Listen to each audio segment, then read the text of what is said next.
The First Thanksgiving, written by Lisa Harkrader, illustrated by Barbara Kivak. Thanksgiving.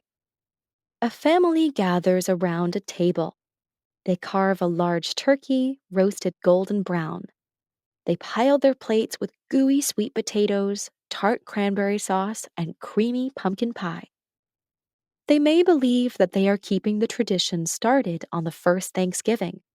Yet that first Thanksgiving was very different from the way many Americans celebrate the holiday today. The Wampanoag. The story of the first Thanksgiving begins with a group of people called the Wampanoag, which means people of the dawn. 400 years ago, they lived in the area that is now Massachusetts and Rhode Island. The Wampanoag had lived there for at least 10,000 years. Colonizers from England arrived and eventually forced the Wampanoag off their lands. Wampanoag people still maintain their own culture and tribal governments today. The Wampanoag lived in wetus, which are round houses made of wood and bark. They hunted animals for food and skins. They fished in streams and in the ocean. They grew crops such as corn, beans, and squash. The sachem, or leader of the Wampanoag, was a man named Massasoit, who died in 1661. He and another man named Tisquantum are part of the Thanksgiving story. Tisquantum was from a tribe called Patuxet. The colonizers called him Squanto. When he was young, he was kidnapped by an English ship captain and taken to Europe. There he learned to speak English. Somehow he managed to escape his captors. When Tisquantum returned years later, he found that everyone in his Patuxet village had died of illness brought by colonists. Later, Tisquantum lived in Massasoit's village. The colonists. In December 1620, a small ship called the Mayflower anchored off the coast of what is now Massachusetts. About 100 passengers were on board. Many of them had come from England so they could practice their religion freely. They all wanted land for themselves. They built a colony named Plymouth. Today, we call these English colonists pilgrims. When they arrived, it was bitterly cold. The pilgrims suffered from illness. They didn't have enough food. Half the pilgrims did not make it through that first winter. The pilgrims built their colony on Wampanoag land. They named it Plymouth after Plymouth, England, where they had started their voyage. In the spring, Massasoit went to visit Plymouth with Tisquantum and other Wampanoag men. The pilgrims were surprised that Tisquantum spoke English. During this visit, Massasoit met pilgrim leaders including William Bradford, Miles Standish, and Governor John Carver. Massasoit and the pilgrim leaders signed a peace treaty. Tisquantum stayed with the pilgrims. He showed them how to grow crops that would survive in the new land. He taught them the best ways to hunt, trap, and fish. The Feast.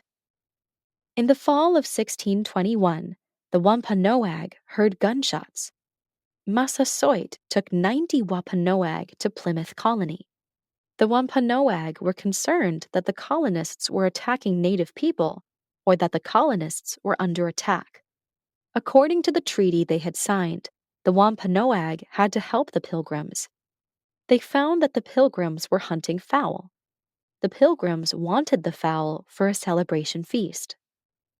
The pilgrims were celebrating their first successful harvest, which would give them enough food to make it through their second winter.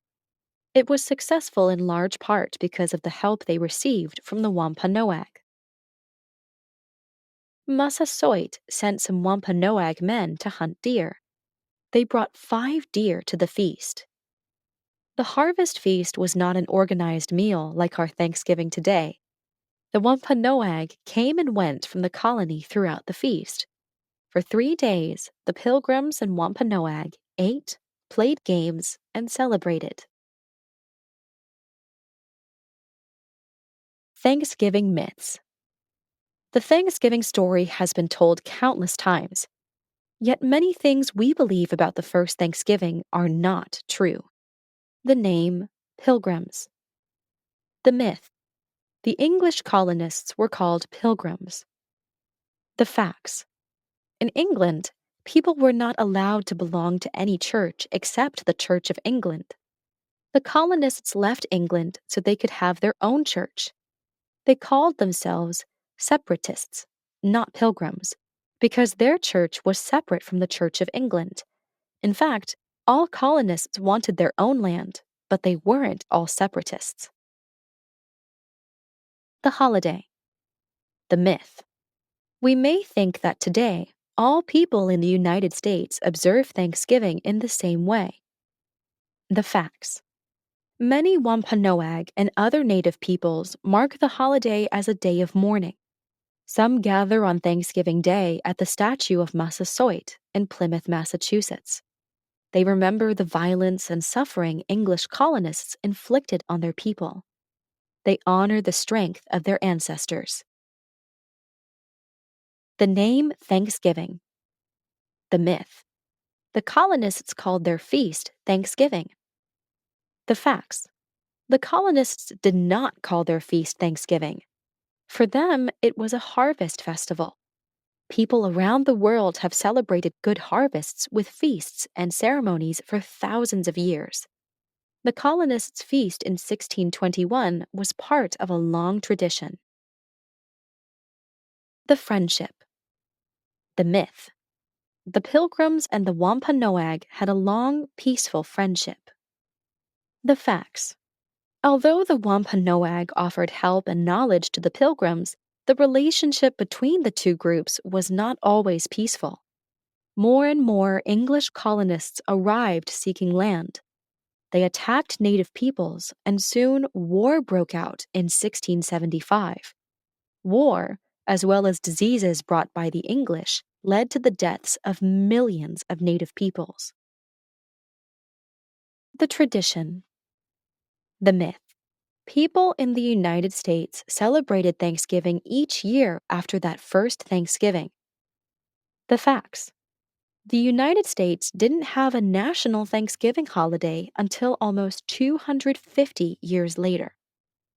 Sarah Josepha Hale was a writer and magazine editor in the 1800s. She grew up in New Hampshire, a place where people celebrated a Thanksgiving holiday. Hale believed that the whole country should celebrate Thanksgiving. Hale wrote editorials about Thanksgiving in her magazine. She wrote letters to 5 different presidents. Finally, in 1863, President Abraham Lincoln declared Thanksgiving a national holiday. The food. The myth. On Thanksgiving, most people eat turkey, sweet potatoes, cranberry sauce, and pumpkin pie. We often think this is the meal the Pilgrims and Wampanoag ate. The facts. Their real feast was much different. They ate venison or deer meat from the deer the Wampanoag people brought. They did eat wild fowl, but it could have been turkey, duck, or goose. They could have eaten roasted pumpkin, but they didn't have butter, flour, and sugar to make a pie. They wouldn't have served cranberry sauce. Without sugar, cranberries are very sour. Finally, sweet potatoes come from South America. At the time of the feast, sweet potatoes hadn't yet been brought to North America. Conclusion. The Thanksgiving holiday people celebrate today is different from the first Thanksgiving in many ways. Even so, the holiday continues a long tradition of getting together with friends and family to celebrate and to be thankful.